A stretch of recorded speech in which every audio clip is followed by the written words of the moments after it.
تو اس کا مقصد یہ نہیں ہے کہ مسلمانوں کو اگریسو بنائے جائے، اس کا مقصد یہ ہے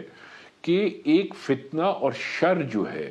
وہ ایک جاری رہنا چاہیے، کیونکہ ultimately that helps you to achieve your political objectives. تو وہ جو آپ کا ریئیکشن ہوتا ہے یا نان ریئیکشن ہوتا ہے،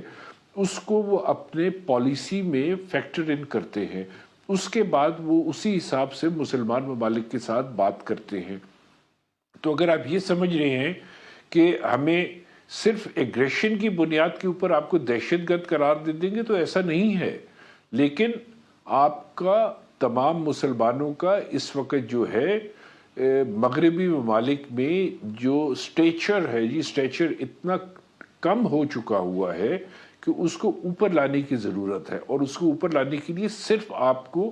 احتجاج کا راستہ نہیں اپنانا، اس کو اوپر لانے کے لیے آپ کو اور بھی بہت راستے اپنانے ہیں، جس میں ترقی کا راستہ ہے، جس میں معاشی ترقی کا راستہ ہے، جس میں ایجوکیشن کا راستہ ہے۔ سو ان سب چیزوں کو مد نظر رکھتے ہوئے آپ نے آگے بڑھنا ہے۔ لیکن اگر آپ بار بار، اب پہلے بھی میں نے کہا، میں اس کو ریپیٹ کروں گا،